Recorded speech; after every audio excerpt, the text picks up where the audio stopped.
Bonjour et bienvenue dans Boulevard BD. Aujourd'hui, un putain de salopard tome 2 au Maneta. En plein cœur de l'Amazonie, quand le capitaine Rego, l'unique flic du coin, débarque au Toucan, le troquet de Margarida, c'est qu'il s'est passé quelque chose dans le coin. Un camionneur a été retrouvé mort au volant de son véhicule accidenté contre un arbre. Affaire classée. T'as qu'à croire. Il n'y avait personne à côté de lui dans la cabine. C'est pourtant le camion dans lequel ont embarqué Max et Baya. Où sont-ils donc passés? Par ailleurs, les infirmières Charlotte et Christelle débarquent paniquées au village après l'agression à laquelle elles ont échappé avec leurs malades dans le dispensaire. Régis Loisel est un virtuose du dessin. Ça, tout le monde le sait et le reconnaît.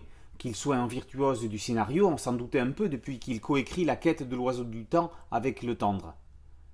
Avec un putain de salopard, on en a la certitude. On suit les aventures de plusieurs groupes de personnages dans la progression d'une même intrigue globale. Max a débarqué en Amérique du Sud avec une énigme laissée par sa mère décédée. Qui est son père et est-il toujours vivant?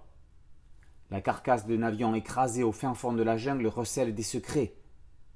Les cadavres ou les fantômes les dévoileront-ils? Le dispensaire des infirmières a été la cible de tueurs déterminés à cause de la jeune femme qui y était soignée. Pourquoi s'en est-on pris à elle?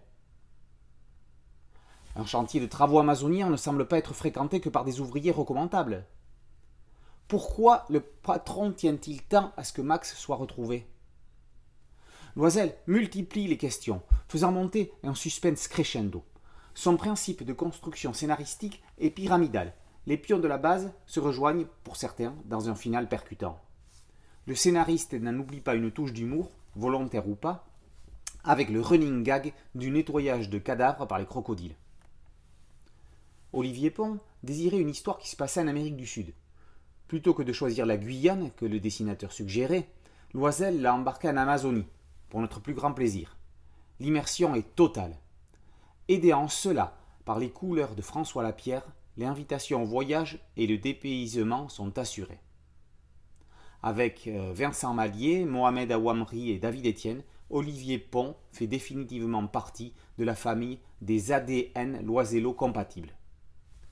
Si Max recherche un putain de salopard, on peut dire qu'il y en a plus d'un dans la jungle. On dit que l'enfer est pavé de bonnes intentions, mais quand il est vert, il ne faut pas être manchot pour réussir à les trouver. Un putain de salopard, tome 2, au Maneta, par Loisel et Pont, est paru aux éditions Rue de Sèvres. A très bientôt sur Boulevard BD.